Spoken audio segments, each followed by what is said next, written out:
membahas tentang sekta-sekta atau bidat-bidat. Yang pertama, kita akan membahas tentang wujud sekta itu sendiri. Wujud sekta atau bidat lebih gampang kita merasakannya daripada merumuskannya. Bagi banyak anggota gereja, nama sekta itu bercorak hina saja. Tetapi pada hakikatnya, jika ditinjau dari sudut historis, tak boleh demikian. Pokok-pokok pengakuan itu ditinjau kembali oleh sekta-sekta, sehingga mereka menganggap dirinya suatu pernyataan yang lebih murni dan sempurna dari jemaat Kristus di bumi. Akibatnya, ialah bahwa unsur-unsur iman Kristen yang tadi sangat ditekankan mereka secara berat sebelah.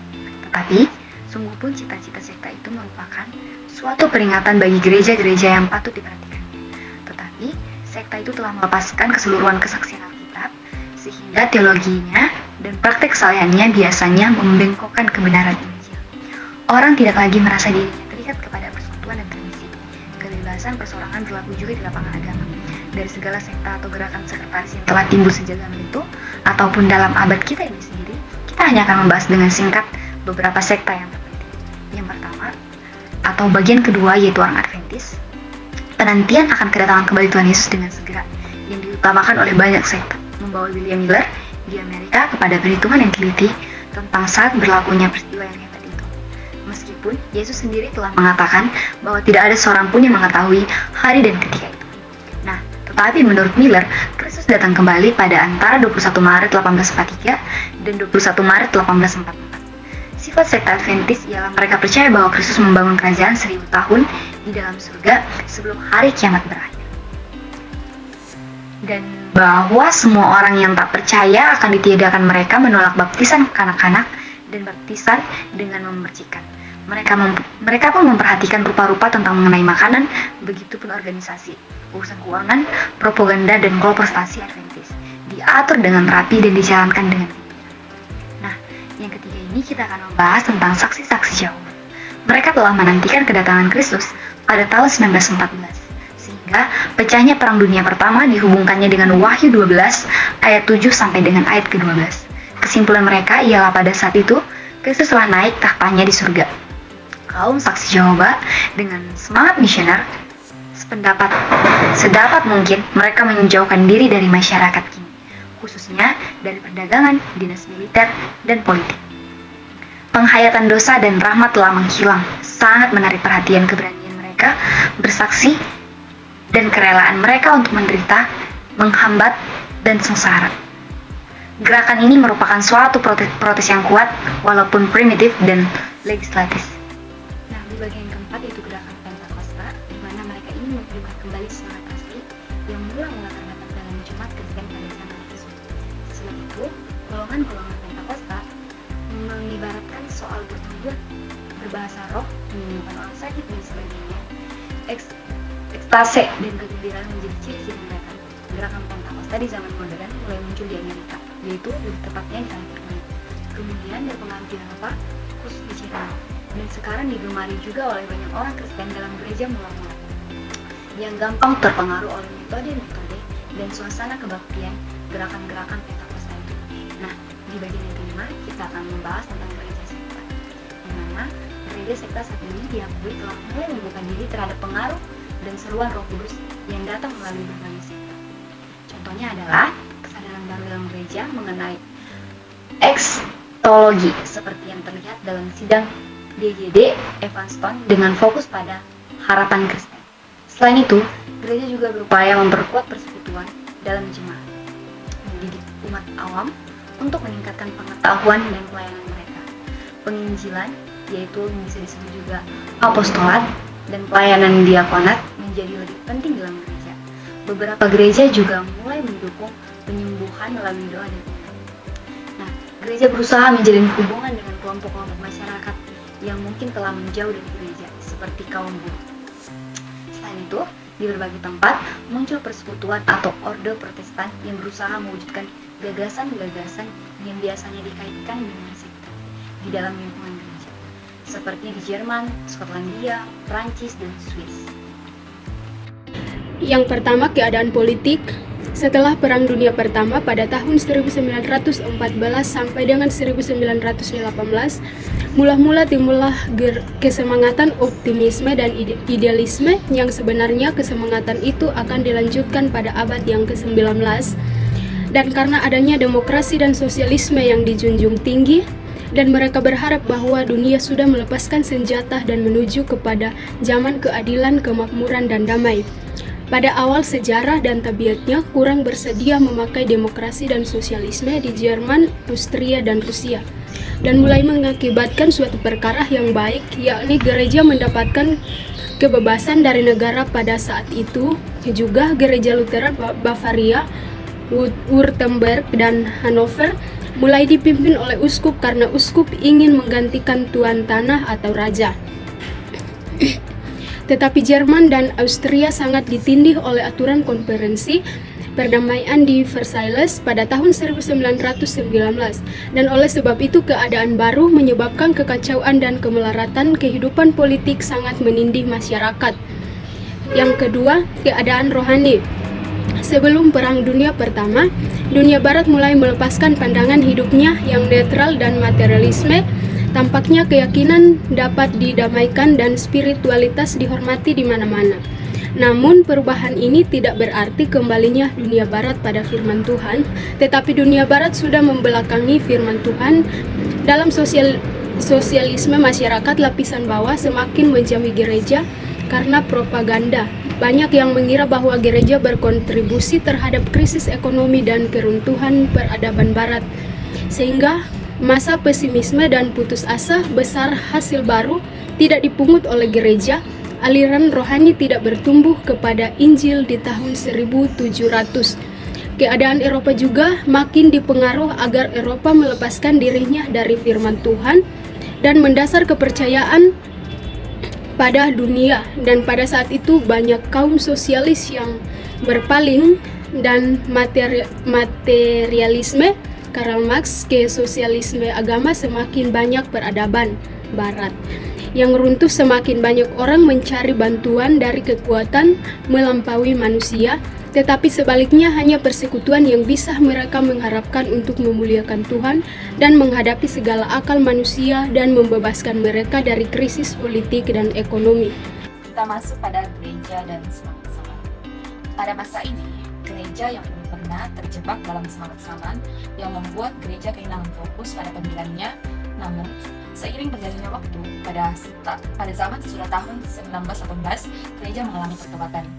Gereja kembali menghormati kuasa mutlak firman Allah dan menyadari pentingnya persekutuan yang tidak hanya berasal dari kesalehan manusia, tetapi juga dari firman dan roh Yesus Kristus. Gereja tidak lagi ingin menyelesaikan beritanya dengan semangat dunia yang seringkali merupakan panggilannya yang istimewa. Gereja merindukan tradisi yang mulia seperti mendengarkan dengan hormat penganjur-penganjur seperti Luther dan Calvin yang pernah diabaikan pada masa itu. Gereja ini kembali menyadari batas antara dirinya dan dunia dan tegas menolak kompromi dengan pandangan dunia yang ingin mendewakan kuasa dunia.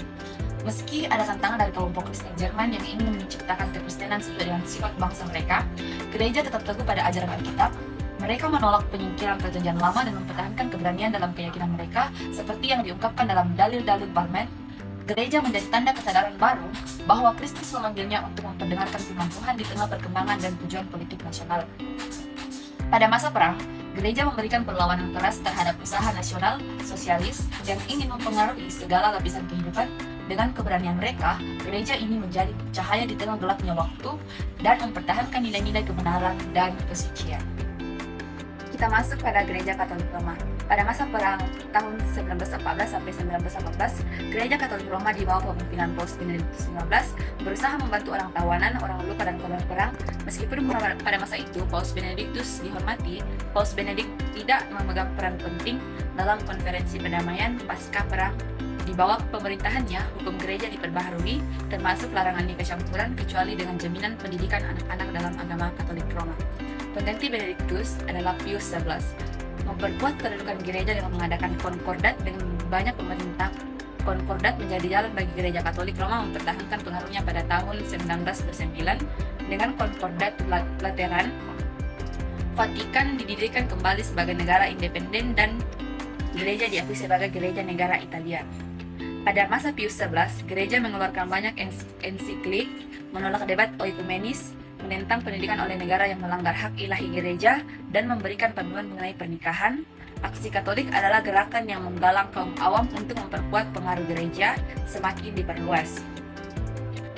Paus Pius XII pada 1939 sampai 1998 yang sebelumnya bernama Eugenio Pacelli mengambil keputusan penting dengan melantik orang non-Italia ke jabatan kardinal, mengurangi pengaruh Italia di pemerintahan gereja. Selama Perang Dunia Kedua, gereja menghadapi konflik dengan nasional sosialisme Jerman. Kemudian, pada tahun 1950, dalam tahun suci, jutaan umat Katolik mengunjungi Roma. Pada 1960, Paus Pius XII mengumumkan dogma baru tentang keterangkatan Maria ke surga. Kemudian, Paus Yohanes III memanggil konsili ekumenis pada tahun 1962, memulai era pembaharuan dalam hidup dan iman gereja. Setelah Yohanes XIII, Paus Paulus VI memperhatikan hambatan-hambatan dari semangat gembira pendahulunya. Liturgi boleh disampaikan dalam bahasa rakyat dan kontrak dengan dunia lebih ditekankan. Pengganti Paulus VI, Paus Yohanes Paulus II, seorang Polandia terkenal disukai di seluruh dunia. Kita akan masuk di Rusia. Revolusi Bolshevik di Rusia pada tahun 1917 mengakibatkan terbentuknya suatu negara yang bahagia, komunis menurut rencana Marx dari dasar materialis arkeis, sehingga agama diterangkan sebagai candu dari rakyat, sedangkan gereja sebagai suatu kuasa. Sebabnya, kebencian dari penguasa-penguasa baru terhadap gereja Rusia Ortodoks, gereja juga dapat sebagai kaki tangan dari suatu lembaga propaganda pemerintah yang lalim tasar-tasar. Keadaan ini sudah digelapkan oleh tahayul. Pada tahun 1930, biara-biara telah hilang, banyak tulis dibunuh, dibuang ke Siberia, reduksi suatu hubungan gagal, gereja menderita sengsara dan dianiaya.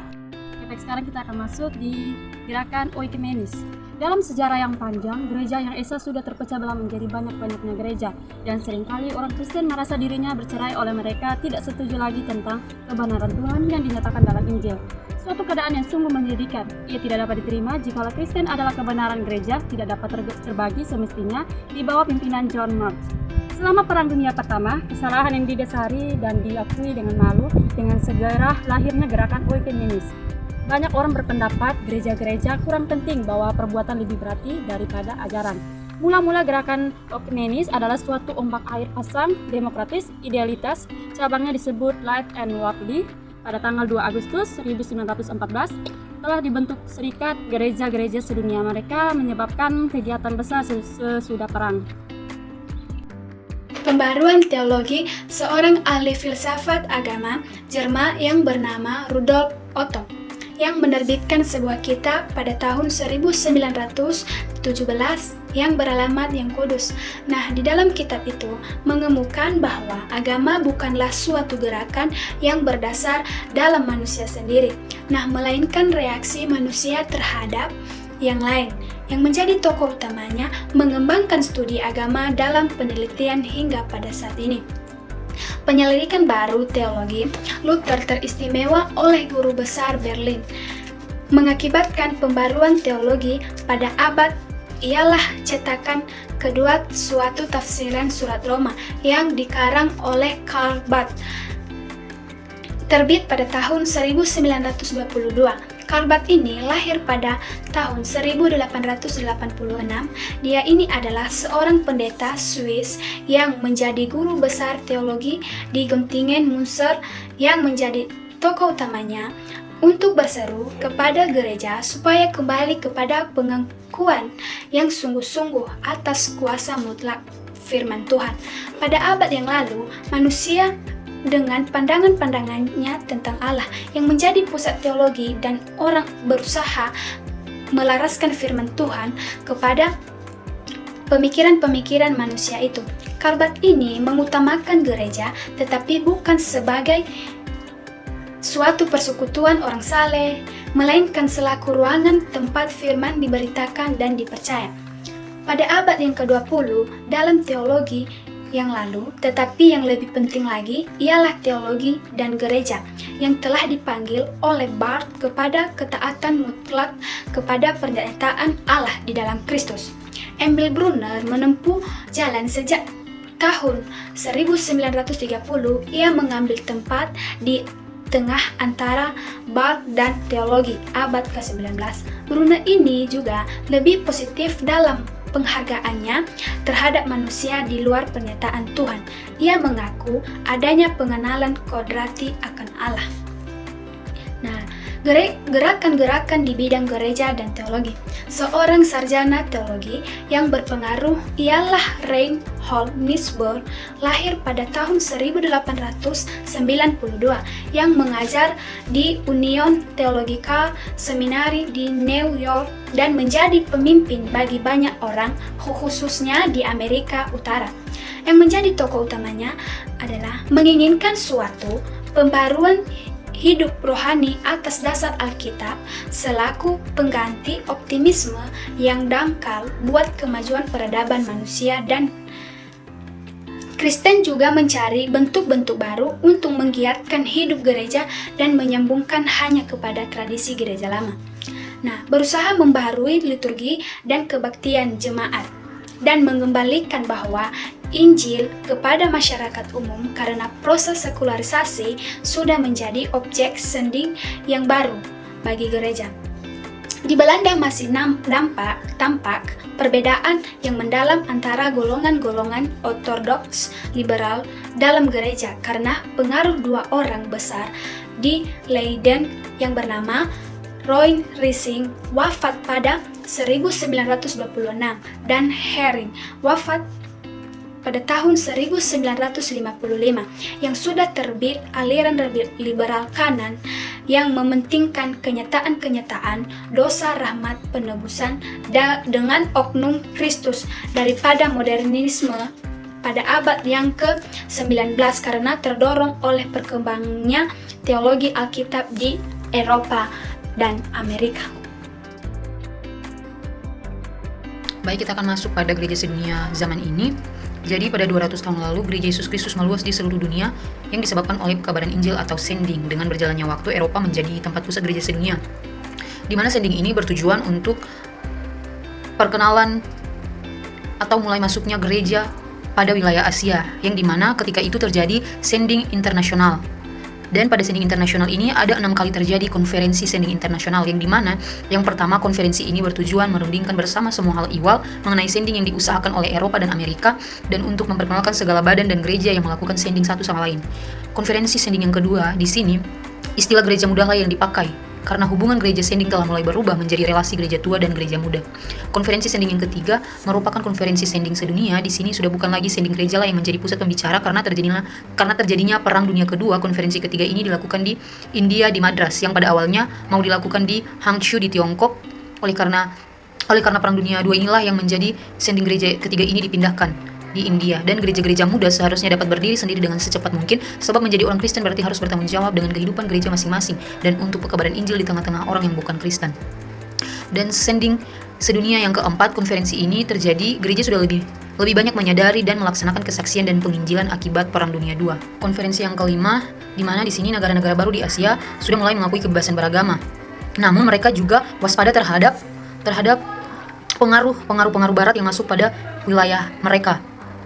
Di sini sending sedunia dapat pukulan hebat karena semua utusan luar negeri dipaksa meninggalkan Tiongkok yang sudah masuk komunis. Namun, tugas dari rancangan-rancangan Whitby yang diteruskan William, yang di dalamnya secara asasi gereja bersifat oikumenis, harus tetap dijalankan bersama oleh semua gereja. Dan konferensi yang ke-6 ini ada 3 keputusan yang sangat penting di konferensi ini, di mana keputusan pertama, diadakan sebuah dana pendidikan teologi dengan tujuan memajukan pelajaran teologi di berbagai wilayah. Keputusan yang kedua secara asasi telah disetujui agar memberikan peleburan Dewan Gereja-Gereja Sedunia dan Dewan Sending Internasional. Keputusan yang ketiga untuk cabang Asia Timur diangkat 3 orang panitera. Dengan demikian, sending sedunia ini terlibat dalam peralihan kepada suatu babak baru yang ciri-cirinya yaitu yang pertama, gereja barat dan timur bekerja sama memenuhi pesan sending yang dipercayakan kepadanya. Yang kedua, supremasi atau kuasa barat atas dunia yang bukan barat sudah berakhir di Asia dan akan berakhir di Afrika. Yang ketiga, sebuah pertemuan sejati antara agama Kristen dan agama besar lainnya tak dapat dihindari. Sekarang kita akan melihat daerah-daerah gereja muda yang paling penting yang terjadi di Timur Jauh. Biasa disebut oleh orang Eropa yaitu semua negeri Asia dari India hingga Tiongkok dan Jepang. Mengapa disebut Timur Jauh? Karena menurut Paulus mereka menyembah makhluk dan melupakan penciptanya. Peradaban barat mulai meresap di daerah itu sehingga Eropa dengan gampang merebut kepemimpinan dan kuasa di Timur Jauh. Akibatnya sending juga gampang masuk ke negeri Timur. Namun lama-kelamaan relasi dengan barat berakibat lain, sehingga bangkitlah perasaan kesadaran diri dari bangsa Timur untuk menggunakan kebudayaan barat dengan tujuan mereka menjadi setara dan sekuat kuasa Eropa. Keinginan itu mengakibatkan cita-cita kebangsaan yang anti-Eropa. Sikap baru terhadap Barat membuat kesusahan bagi gereja Kristen di benua timur. Sending dan gereja muda harus membuktikan bahwa Alkitab dan gereja merupakan supranasional yang mengatasi perbedaan bangsa-bangsa. Demikianlah gereja-gereja di timur telah menghadapi banyak masalah yang muksikil. Gereja Kristen di timur boleh berusaha untuk menjauhkan diri dari asalnya yang ada di barat agar tidak mengadakan syar dan dunia timur. Percaya bahwa kepercayaan Kristen tidak untuk barat saja, asalkan gereja muda tidak menyangkal syak salib Yesus Kristus. Jika kita menyebutkan jumlah orang Kristen, sebaiknya diingat bahwa menggunakan nama Kristen di negeri Timur Jauh artinya lebih besar dibandingkan dengan di Eropa, bahwa pengaruh gereja di Timur Jauh lebih luas. Selanjutnya kita akan membahas tentang gereja sedunia zaman ini di 3 wilayah, yaitu di India, Sri Lanka sampai ke Filipina, dan yang ketiga adalah di Tiongkok. Yang pertama adalah di India. Bapak sending dari India adalah William Carey. William mendirikan perhimpunan gereja baptis. Karena kesalehan dan kecakapannya, dia menjadi pekabar Injil ternama dalam sejarah Kristus, dan bahkan dia juga menerjemahkan Alkitab ke dalam 40 bahasa daerah dan membuka sekolah tinggi di Serampur yang masih ada sampai saat ini. Penduduk India berjumlah 1 miliar jiwa, di mana agama yang dianut adalah agama Hindu, dan hanya 1% agama Kristen Protestan atau 5 juta orang dari 1 miliar. Namun, banyak orang terpelajar yang menghormati Tuhan Yesus. Salah satunya adalah Mahatma Gandhi. Karena pengajaran kekristenan pada saat itu sangat baik, banyak anak muda yang memberikan kesaksian-kesaksian di tengah-tengah kediaman mereka. Dalam pemberontakan dengan Inggris, gereja juga menjadi perantara dalam masalah perdamaian, sehingga berdirilah Gereja India Selatan pada tahun 1947 yang tergolong di dalamnya yaitu Gereja Serikat India Selatan dan Metodis, begitu juga dengan Gereja Anglikan. Yang kedua, kita akan memasuki tentang gereja dari Sri Lanka sampai ke Filipina. Penduduk Sri Lanka hampir semuanya beragama Buddha. Agama itu biasanya melawan keras terhadap masuknya Injil. Hal itu terlihat dari sikap pemimpinnya terhadap pegabaran Injil Kristen. Sekolah dan perawatan orang sakit juga dijadikan sebagai perkara negara. Di Burma, pemberitaan Injil pada umumnya tidak diterima oleh penduduk, di mana mereka masih memeluk agama Buddha secara fanatik. Akan tetapi pegabaran Injil di antara bangsa Karen yang animis atau yang menyembah berhala atau masih percaya kepada yang sakral dihina oleh kaum Burma Buddhis, yang membuat bangsa Karen pada saat itu karena hinaan menjadi Kristen dan gereja juga, dan mereka juga membangun gereja menjadi salah satu contoh gereja yang indah yang berdiri pada saat itu. Dan bahkan di Filipina juga adalah bekas jajahan Spanyol pada tahun 1998. Karena itu banyak jemaat yang buta huruf, sehingga Badan Sending Protestan dari Amerika bekerja di Filipina dengan memberantas buta huruf pada saat itu. Yang ketiga adalah di Tiongkok. Di Tiongkok ada 3 tokoh yang berperan di sana. Yang pertama itu Robert Morrison, Hudson Taylor, dan Sun Yat-sen, di mana Robert Morrison adalah seorang ahli yang menerjemahkan Alkitab ke dalam bahasa Tionghoa. Hudson Taylor bekerja sebagai mengusahakan pekabaran Injil di pedalaman yang belum mendengar tentang keselamatan. Dan yang ketiga itu Sun Yat-sen yang memproklamasikan Republik Baru, di mana komunisme dapat menjalar dengan cepat di rakyat jelata. Sun Yat-sen membuat sebuah perhimpunan atau gerakan yang dinamai adalah Gerakan 5 Tahun. Orang Kristen pada saat itu masih banyak yang mengalami yang namanya kemiskinan. Dengan gerakan 5 tahun, banyak orang-orang miskin yang terbantu dengan gerakan tersebut. Akibat dari gerakan itu, sehingga banyak rakyat Tionghoa yang mengundang Sending untuk meneruskan pekerjaannya memperbaiki masyarakat daripada pemberita Injil Yesus Kristus yang sejati. Mereka lebih mengutamakan kesejahteraan rakyat dahulu, lalu memberitakan Injil keselamatan. Oke, selanjutnya adalah Jepang. Perkenalan Jepang dengan budaya Barat dimulai pada pertengahan abad ke-19 dan awalnya berjalan dengan lancar. Jepang menerima budaya dan teknik Barat sambil mempertahankan kebudayaan dan tradisi mereka sendiri. Kebudayaan Jepang memiliki elemen-elemen seperti keyakinan pada panggilan dan tugas ilahi untuk menjadi pemimpin Asia, kepercayaan pada kedaulatan kaisar, dan konsep Shinto negara yang mendukung pemerintah. Sebelum dan selama Perang Pasifik, gereja Kristen memiliki tantangan besar di Jepang karena dicurigai sebagai badan internasional yang bukan sepenuhnya Jepang. Kesulitan terbesar adalah keterlibatan gereja dengan Shinto negara yang diwajibkan oleh pemerintah. Selama perang, gereja Kristen diakui oleh pemerintah Jepang sebagai badan yang berpengaruh dalam hal sosial dan politik. Setelah kapitulisasi Jepang, situasi gereja Kristen mengalami perubahan besar dengan banyak yang mencari kehidupan rohani dan minat terhadap agama Kristen meningkat. Banyak pekerjaan penginjilan dilakukan oleh pendeta Amerika dan pekerja Katolik Roma asing. Toyoshiko Kagawa adalah salah satu pemimpin gereja Kristen terkemuka di Jepang pada saat itu yang dikenal karena pengabdiannya kepada orang miskin dan perjuangan melawan komunisme melalui roh kasih Kristus. Oke, selanjutnya adalah Matsuko dan Korea. Dalam dua daerah ini, yaitu Matsuko dan Korea, gereja sudah banyak menderita pada saat kedudukan Jepang. Dan kini Matsuko berada di bawah pengawasan Rusia. Namun, keadaannya menjadi sulit karena mereka di bawah tindasan komunis yang berat itu. Lalu, berbanding terbalik dengan di Matsuko, gereja Protestan di Korea bahkan dipandang menjadi contoh bagi gereja di seluruh dunia. Gereja Kristen sangat banyak di Korea. Meskipun mereka juga mengalami kesulitan selama kedudukan Jepang, tetapi mereka tumbuh menjadi gereja dan jemaat yang besar dan aktif dalam misi kekristenan. Sesudah Perang Dunia Kedua, Korea dibagi menjadi dua secara politik dan gereja. Bagian utara diawasi oleh Rusia dan selatan diawasi oleh Amerika. Lalu, yang selanjutnya adalah Timur Dekat. Timur Dekat ini adalah wilayah yang mencangkup Iran, Mesir, dan sekitarnya.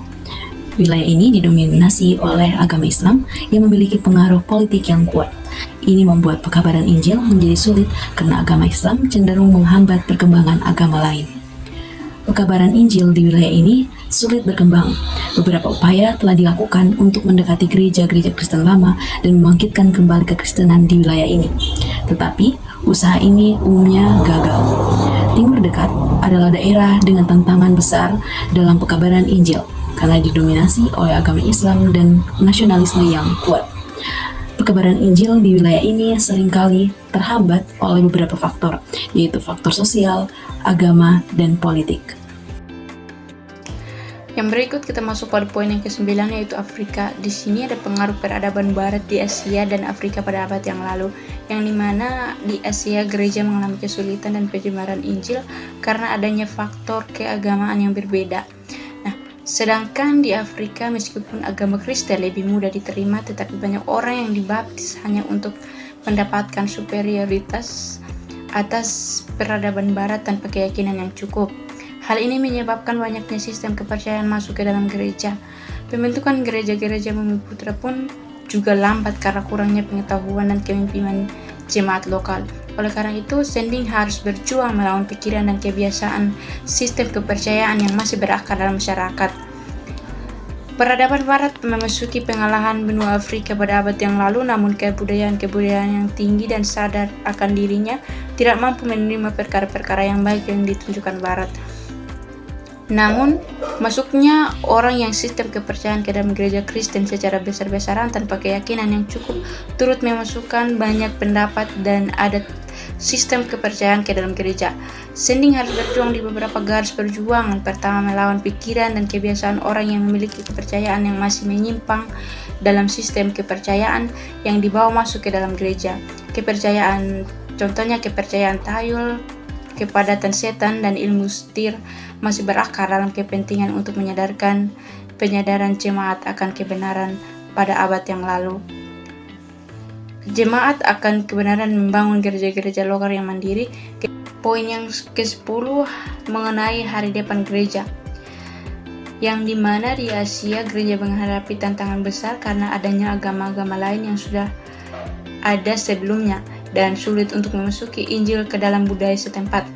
Di mana di Afrika meskipun pengaruh barat masuk dengan cepat, kebudayaan primitif dan kepercayaan pada setan-setan masih kuat sehingga membentuk gereja-gereja Bumi Putra yang berdiri dengan sangat lambat.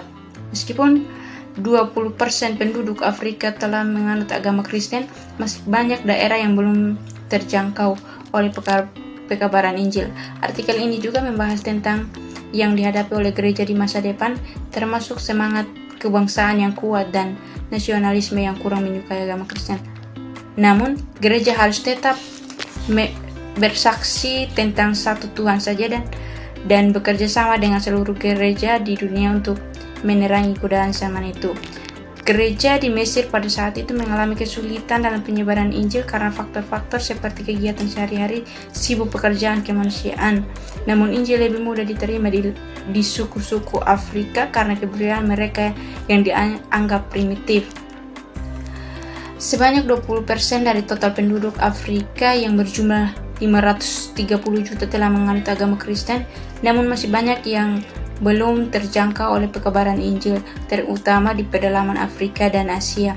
Oleh karena itu, tugas perkabaran Injil masih sangat besar dan perlu dilakukan dengan sangat kebangsaan dalam bentuk bahasa dan budaya setempat.